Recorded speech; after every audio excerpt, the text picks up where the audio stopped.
Epione pain management and regenerative centre. ఇక మీ నొప్పులు శాశ్వతం కావు. ఈరోజు జగన్ గారి ఏదైతే మేనిఫెస్టో ప్రకటించారో నవరత్నాల ప్లస్ ఈ మేనిఫెస్టో పేరు.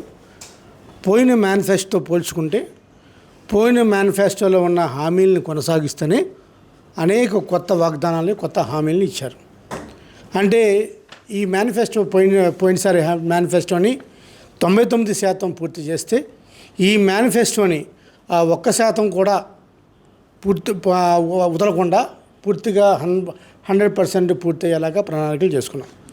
ఇది చంద్రబాబు నాయుడు గారి లాగా అబద్ధపూరితమైన మోసపూరితమైన హామీలు కాకుండా ఆచరణకి ఆమోదకమైన హామీల్ని ఈరోజు పొందుపరిచారు.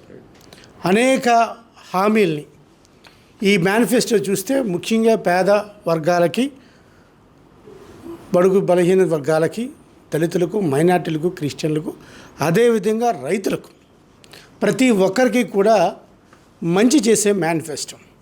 ఈ మేనిఫెస్టో కనుక చూస్తే ఒకప్పుడు ఇదే చేయూతలో గత దాంట్లో 4 విడతల్లో 75,000 రూపాయలు చేయూత ఉంటే దీన్ని అమాంతంగా 75,000 నుంచి 1,50,000 రూపాయలు చేశారు. కాపు నేస్తాన్ని ఒకప్పుడు 60,000 రూపాయలు 4 విడతలుగా ఉండే కాపు నేస్తాన్ని ఈరోజు 1,40,000 రూపాయలు చేశారు. అదేవిధంగా అమ్మఒడి 17,000 రూపాయలు చేశారు. రుణమాఫీ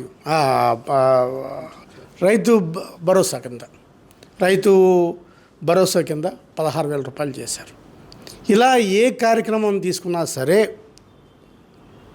జగన్ గారు 2019 మేనిఫెస్టోను కొనసాగిస్తూ కొత్త మేనిఫెస్టోకి అనేక పథకాలు జోడించారు. ఈ మేనిఫెస్టో మీద పూర్తిగా మాకు సంతృప్తి ఉంది. తప్పకుండా ప్రజలకు ఆచరణమైన సంక్షేమం ప్లస్ అభివృద్ధి, ఈ రెండూ కూడా, సంక్షేమం అభివృద్ధి రెండూ కూడా కలిపిన మేనిఫెస్టో. ఈ మేనిఫెస్టో ప్రజలందరూ కూడా చాలామంది హ్యాపీ ఫీల్ అవుతున్నారు. చాలామంది ఈ మేనిఫెస్టో కోసం ఎదురు చూశారు. ఈ మేనిఫెస్టో చూసిన తర్వాత పూర్తిగా సంతృప్తిగా ఉన్నారు. నమస్తే అండి.